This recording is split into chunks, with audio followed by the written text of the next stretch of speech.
Good morning. I'm here doing homeschool with my friend Liam. Can I show you? No? Okay, he doesn't want to be seen. But we are into 5th grade science, which is my favorite part of being a mom because all of a sudden my kids get into things that I know as a physical therapist. So we're actually doing a science project right now on breathing rates. So how many times you breathe per minute.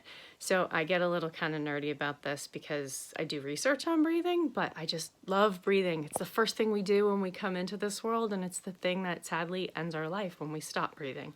So breathing is really important, and we do it all day long.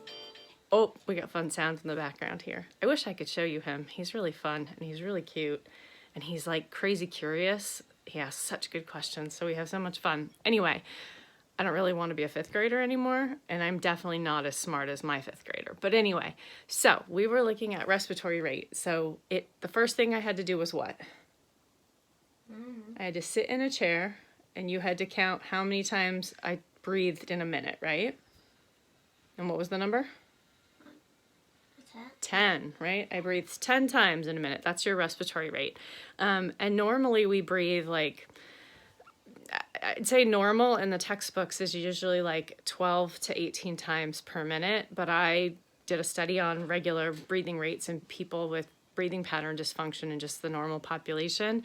And I would say that people who have good rib cage expansion, like if your rib cage is flexible and you're a good breather, some people had as low as like 6, which I was amazed at. So anyway, so at rest, without me paying attention, I just kind of closed my eyes and sat here and breathed and let Liam count 10 breaths per minute. Then we had to predict, I had to sit in my chair, so I'm sitting in a chair, and I had to, homeschool, work from home in my PJs. Anyway, I had to lay over. Can you film? Hold on, because I can't do this. Just hold it like that for me, right there. Oh, a little bit more. There.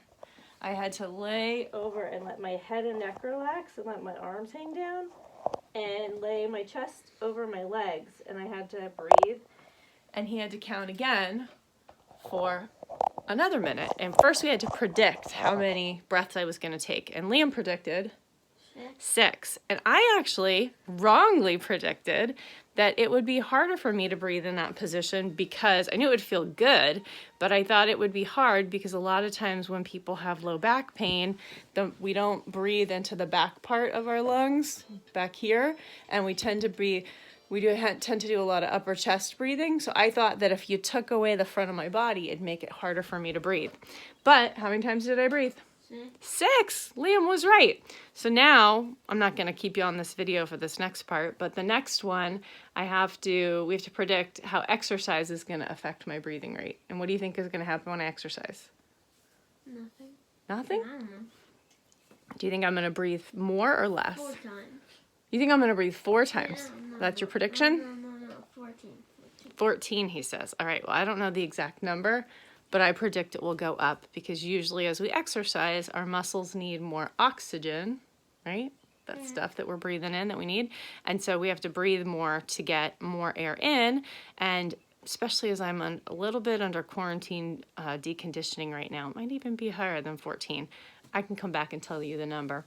But anyway, so I'm just going to send this out as a reminder to A, breathe to get your oxygen in. And what goes out?